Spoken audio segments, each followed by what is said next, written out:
Iran के पीछे चट्टान बनकर खड़ा हो गया रूस। युद्ध के बीच अचानक चीन क्यों भागने लगे ट्रंप। हॉर्मुज के बाद ब्लॉक होगा एक और रास्ता। 15 सेकंड में इजराइल ने हिला दी पूरी दुनिया। फोन दिखाकर किया ऐसा काम, भारत भी रह गया हैरान। सायरन बजते ही लोगों के उड़े होश।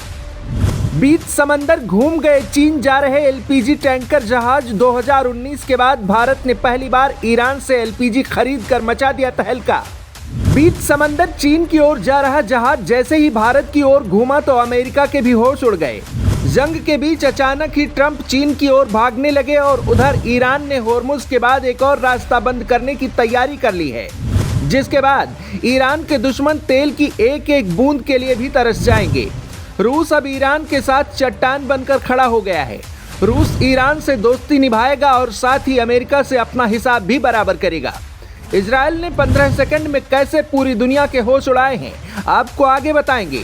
भारत ने जो तहलका मचाया है और ट्रंप चीन क्यों भाग रहे हैं वो जान लीजिए। 2019 के बाद पहली बार एलपीजी कार्गो ईरान से भारत आ रहा है। दरअसल ईरान पर लगाए गए प्रतिबंधों के कारण भारत ने वहां से ऊर्जा आयात बंद कर दिया था। यह एलपीजी टैंकर पहले चीन के लिए रवाना हुआ था, लेकिन बीच समंदर ही अचानक इसे भारत की ओर मोड़ दिया गया है।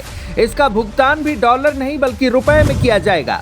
अब भारत ईरान से अधिक एलपीजी खरीदने की तैयारी में है, जबकि ईरान ने दुनिया भर की टेंशन बढ़ाने का नया तरीका निकाल लिया है।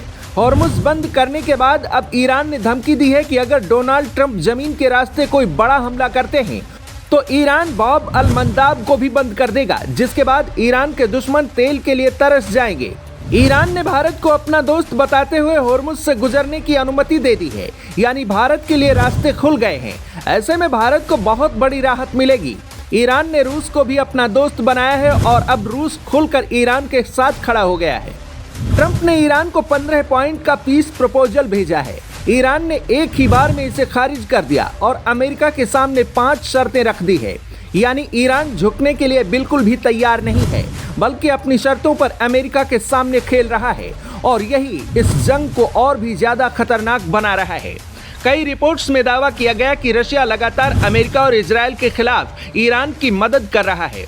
रूस ईरान को ड्रोन, दवाइयां और खाने पीने की जरूरी सामग्री भेज रहा है। कहा जा रहा है कि रूस ने ड्रोन की सप्लाई लगभग पूरी कर ली है। इस ड्रोन्स को रूस ने अपडेट किया है, जिसके बाद ये और भी घातक हो गए हैं। हालांकि इजराइल ने इसकी भनक लगते ही कैस्पियन सागर में रूस और ईरान के बीच चल रही हथियार आपूर्ति को निशाना बनाया, ताकि ईरान तक ये हथियार पहुंच ना सकें। इजराइल ने इसका वीडियो भी जारी किया, लेकिन रूस इसे फेक न्यूज बता रहा है।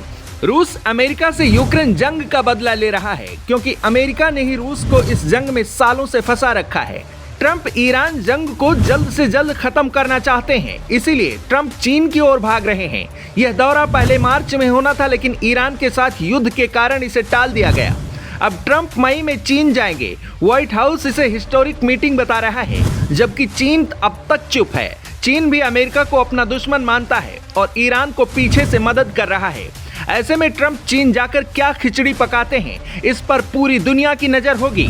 इस बीच इजराइल ने 15 सेकंड में पूरी दुनिया को हिला दिया। इजराइल ने संयुक्त राष्ट्र सुरक्षा परिषद में कुछ ऐसा किया जिसने पूरी दुनिया को झकझोर दिया है। इजराइल के राजदूत डेनी डेनन ने सुरक्षा परिषद के सदस्यों के सामने रेड अलर्ट सायरन बजा दिया। इसके बाद घड़ी में 15 सेकंड का टाइमर लगा दिया।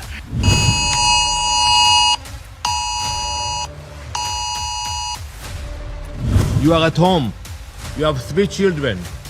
Which one do you? डेनी डेनन ने पूरी दुनिया को दिखाया कि इजरायली नागरिक मिसाइली हमलों के साए में कैसे रहते हैं। जब आतंकी इजरायल पर रॉकेट दागते हैं तब इजरायली लोगों के फोन में यही सायरन बजता है और उनके पास जान बचाने के लिए सिर्फ 15 सेकंड होते हैं। डेनन ने कहा कि कल्पना कीजिए, आप घर पर हैं, आपके 3 बच्चे हैं, आप सबसे पहले किसे अपने साथ ले जाएंगे? क्या आप बाकियों को भी वापस लेने आएंगे? क्या आप अपने बुजुर्ग माता पिता को भी उठाकर ले जाएंगे? ध्यान रखिए कि आपके पास सिर्फ 15 सेकंड हैं। डेनी डेनन ने कहा कि अगर आप उस वक्त घर में मौजूद नहीं हैं, तो आप क्या करेंगे? आपके बच्चों और माँ बाप को कौन बचाएगा? आप 15 सेकंड में खुद को कैसे बचाएंगे? यह सब देखकर दुनिया हैरान हो रही है, लेकिन आप इसे लेकर क्या सोचते हैं? कमेंट में बताइए।